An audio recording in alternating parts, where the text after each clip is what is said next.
you understand. You who live here now. 20 centuries have come and gone since this. It must seem so long ago and far away to you. Yet there's got to be some way I can help you understand. After all, I was there. Oh, I don't mean there. I wasn't in the habit of hanging around crucifixions. But I saw him a couple times. In fact, I was so close I could touch him. I now wish I had. No, I'm not one of these women you hear about in the Bible. I wasn't raised from the dead, healed from some dreaded disease, then pour perfume on his feet. I didn't even believe. You see, these Messiah types, they come and go. That's what my husband said, and I agree. We, the children and I, were to have nothing to do with that man or the fanatics who followed him. I was 20, in my young 20s.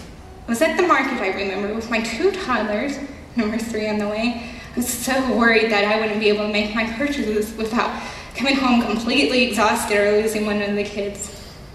There was commotion going on. The teacher from Nazareth, somebody shouted. I waddled over there out of curiosity. If I could just see this character, maybe I'll know what the fuss was all about, I thought. But there wasn't particularly anything attractive about the man. In fact, it took me a while to figure out which one he was.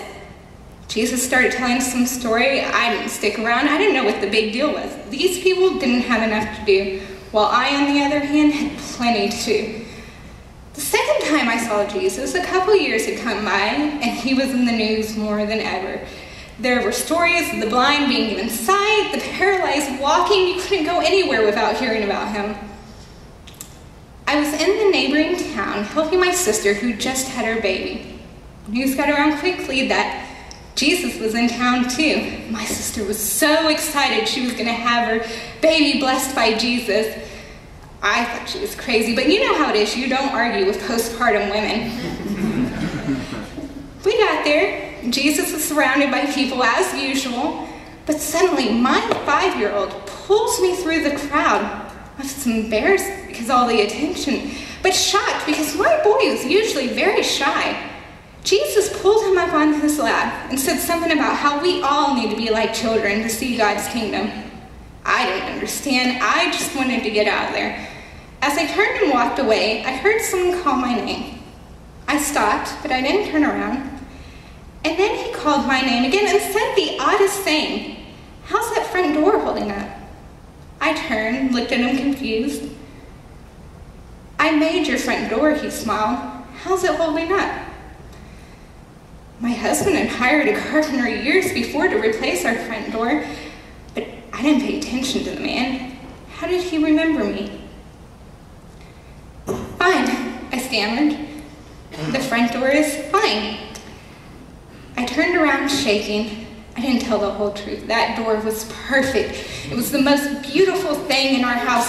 In fact, it wasn't uncommon for visitors to comment on it. My heart was pounding. I prayed my son would forget and not tell Daddy. Well, he didn't tell Daddy, but he didn't forget either. The man was crucified several months later, and we thought things would die down. But then suddenly his followers started making outrageous claims about him being alive and rising to the sky.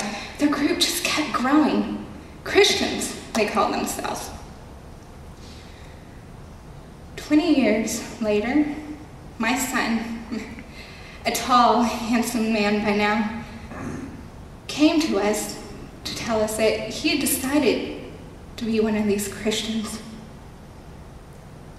I don't know how to explain what that was like for us, but just imagine your son telling you he has AIDS. It was a death sentence for sure. I watched as a beautiful person, my own flesh and blood, boarded a ship to Italy. That would spread the word, whatever that meant. 16 months later, we received word that our son was dead. Thrown into the lion's den in one of those Romans' horrid arenas for entertainment. Now, I had reason to hate hate Jesus, and I did so with a passion. And that front door, that beautiful front door that was once the source of such joy and pride, became the object of my wrath, and I loathed it. Many a times I slammed it with all my might, wheeling it right off its hinges. But you just stood there, sturdy, mocking me. So consumed did I become with my hate that it extended to the people around me. My own family avoided me. When my daughter and her husband came to us to tell us that they too had decided to follow Jesus, I thought I'd die. Life was over. At least I wanted it to be. But that daughter of mine was so determined to change my mind. She kept loving and caring for me, even when I bitterly disowned her. She said, Jesus loves me. He died for me. She even had the gall to say that I would see my son again if I would just believe. But still, this once self-absorbed, somewhat rebellious girl was so changed in her spirit, my heart couldn't help but be softened.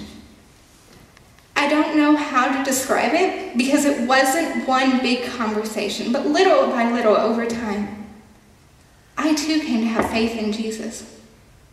And though my faith was never put to the test the way my son's was, I believed he died for me first. I guess it's why I'm so bewildered by your generation. See, in my days, you knew who the Christians were. There was no question. But as I look out to your social culture, it's not so clear. It's muddied. I once heard a man who claimed to be a Christian, a leader of Christians, say, Jesus said that I am the way, the truth, and the life, and no man comes to the Father except through me. Some people believe he meant just that, and we say good for them. Others of us believe that Jesus would apply to any man who came to him by any means. Beautiful, right? Not to me. I wanted to scream. I wanted to stand up and say, excuse me, if there are other ways, can you please explain this? What was the cross all about if there are other ways? Why would Jesus say such a thing if there are other ways? Is he a liar? Deluded maybe. And if he's a liar or deluded, then why do you call yourself one of his own? How can I help you understand? Jesus loves you. He died on the cross because there are no other ways. So please, please don't spit in his face by suggesting there are. I didn't say that, of course. I remained respectful. I cried instead. Yet I'm puzzled by what I see out here.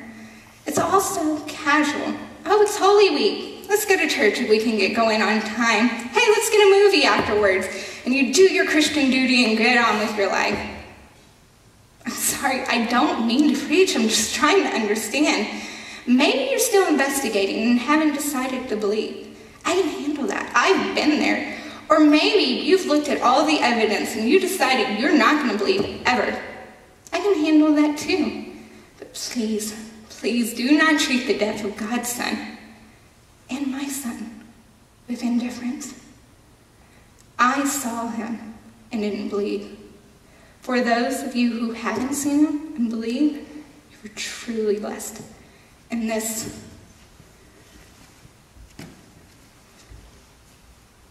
is for you. And there is no other way.